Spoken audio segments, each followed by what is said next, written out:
Examinando a los profetas. Introducción. En nuestros días hay un impresionante resurgimiento del interés en los fenómenos sobrenaturales.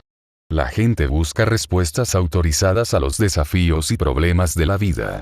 Se han volcado a los astrólogos, adivinos, y supuestos profetas. El objetivo de Satanás es falsificar el don genuino de la profecía. Jesús advirtió claramente que Satanás haría eso. En Mateo 24:24 nos dice: porque se levantarán falsos cristos, y falsos profetas, y harán grandes señales y prodigios, de tal manera que engañarán, si fuere posible, aun a los escogidos. ¿Has visto un billete falso de 11 unidades? Seguro que no. Todos los falsificadores del mundo tratan de hacer imitaciones que se asemejen lo más posible al original. Solo con el estudio cuidadoso del don de profecía bíblico podremos detectar las falsificaciones y quedarnos con lo genuino. Dios nos compele a poner a prueba a los supuestos profetas, porque a veces el don es real. Todavía puede aparecer. No tenemos más remedio que creer que es posible, porque la Biblia es clara al respecto. Es un verdadero don del Espíritu. Pero debemos ser extremadamente cautos y nunca dejar de usar a la Biblia como nuestra única norma de fe. Se hacen muchísimas cosas en nombre del cristianismo, y la gente piensa que se trata de dones espirituales genuinos. No todos lo son, y por eso Jesús nos advirtió que tuviéramos mucho cuidado. Cuando alguien pretenda tener un don proveniente de Dios, ponlo a prueba con tu Biblia. 1. A quien envió Cristo como su representante después de su ascensión. Está escrito: y yo rogaré al Padre, y os dará otro Consolador, para que esté con vosotros para siempre. Mas el Consolador, el Espíritu Santo, a quien el Padre enviará en mi nombre, Él os enseñará todas las cosas, y os recordará todo lo que yo os he dicho. Juan 14:16-26. 2. ¿Qué dones aportó el Espíritu Santo para ayudar a la Iglesia en la predicación del Evangelio a todo el mundo? Está escrito: y Él mismo constituyó a unos, apóstoles, a otros, profetas, a otros, evangelistas, a otros, pastores y maestros. Efesios 4:11. 3. ¿Por cuánto tiempo continuaría el don de profecía en la Iglesia? Está escrito: a fin de perfeccionar a los santos para la obra del ministerio, para la edificación del cuerpo de Cristo, hasta que todos lleguemos a la unidad de la fe y del conocimiento del Hijo de Dios, a un varón perfecto, a la medida de la estatura de la plenitud de Cristo. Efesios 4:12-13. 4. ¿Qué promesa le da Dios a la Iglesia que espera el advenimiento? Está escrito: de tal manera que nada os falta en ningún don, esperando la manifestación de nuestro Señor Jesucristo. 1 Corintios 1:7. 5. ¿Qué dos características específicas enumera Dios en el Apocalipsis para describir a su Iglesia de los últimos días? Está escrito: entonces el dragón se llenó de ira contra la mujer, y se fue a hacer guerra contra el resto de la descendencia de ella, los que guardan los mandamientos de Dios y tienen el testimonio de Jesucristo. Apocalipsis 12:17. 6. ¿Cómo define la Biblia el testimonio de Jesús? Está escrito: yo me postré a sus pies para adorarle. Y él me dijo: mira, no lo hagas. Yo soy consiervo tuyo, y de tus hermanos que retienen el testimonio de Jesús. Adora a Dios. Porque el testimonio de Jesús es el espíritu de la profecía. Apocalipsis 19:10. La Escritura nos da varias pruebas de que un profeta es verdadero. Prueba 1, cumplimiento de la profecía 7. ¿Qué enseña la Biblia sobre la exactitud del profeta verdadero? Está escrito: el profeta que profetiza de paz, cuando se cumpla la palabra del profeta, será conocido como el profeta que Jehová en verdad envió. Jeremías 28:9. Prueba 2, la relación del profeta con la Biblia. 8. ¿Qué debemos hacer si se cumplen las predicciones, pero el profeta nos desvía de las verdades de la Escritura?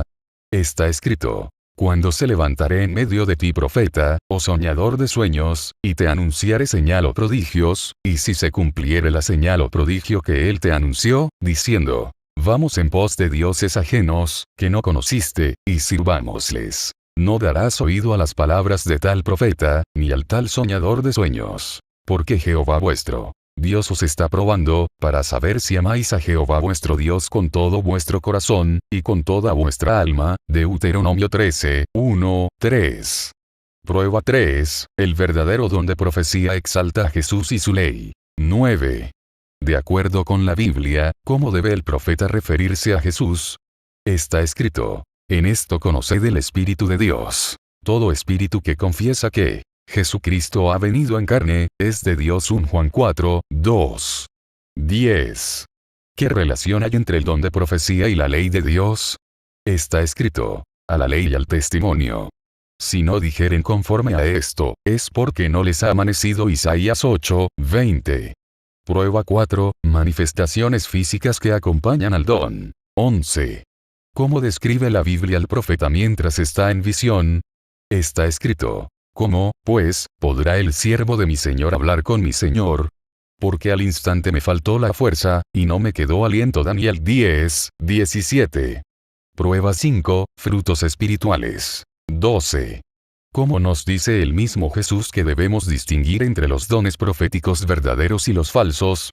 Está escrito: guardaos de los falsos profetas, que vienen a vosotros con vestidos de ovejas, pero por dentro son lobos rapaces. Por sus frutos los conoceréis. ¿Acaso se recogen uvas de los espinos, o higos de los abrojos? Así, todo buen árbol da buenos frutos, pero el árbol malo da frutos malos. Así que, por sus frutos los conoceréis. Mateo 7, 15, 17, 20. 13. ¿Dónde deberíamos buscar el verdadero don de profecía en la actualidad?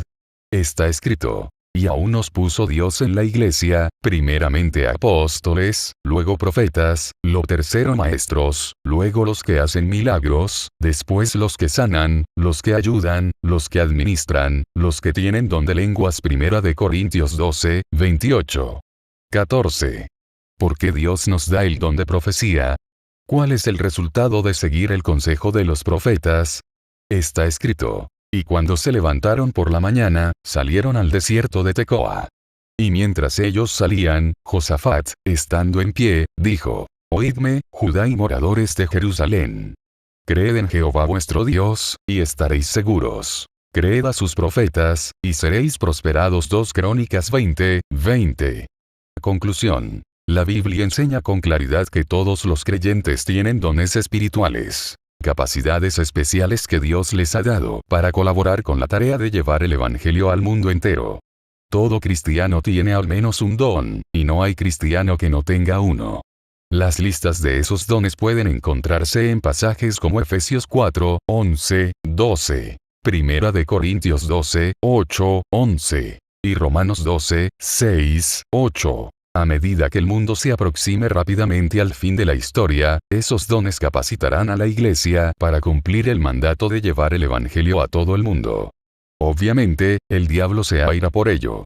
En Apocalipsis 12, 17, se lo presenta como un dragón que está airado con los que guardan los mandamientos de Dios, y tienen el testimonio de Jesucristo. ¿Qué significa la expresión el testimonio de Jesucristo? La Biblia ofrece una clave para entender esa misteriosa expresión. En Apocalipsis 19, 10 se define al testimonio de Jesús como el espíritu de profecía, y el ángel identifica a los hermanos de Juan con los que tienen el testimonio de Jesús. En Apocalipsis 22, 9, el ángel identifica a los hermanos de Juan con los profetas. En 1 Corintios 1, 6, 7, Pablo identifica el testimonio de Cristo como un don espiritual. Cuando reunimos toda esa evidencia, es fácil determinar qué es el testimonio de Jesús. Es una expresión que se usa en la Biblia para referirse a un don espiritual en particular que estará muy activo en los últimos días: el don de profecía. Ese don aparece en casi todas las listas de dones que hay en la Biblia. Pero, ¿cómo puedes saber si alguien tiene o no tiene el don de profecía genuino? Hay suficientes impostores dando vueltas como para que nos formulemos esa pregunta. Jesús nos advirtió en Mateo 24, 24, que en los últimos días los falsos profetas proliferarían. Algunos serían tan convincentes que harían caer a los mismos cristianos. Tenemos el derecho, y hasta el deber, de sospechar de todos los que pretenden haber recibido algo directamente de Dios. El mercado está literalmente inundado por personas que afirman que reciben información especial por parte de Dios. Adivinos, tarotistas, lectores del aura, clarividentes, y hasta algunos cristianos descarriados. Estemos alertas y velemos en oración, hasta la venida de nuestro Salvador. Amén. Ministerio El Arte de Servir.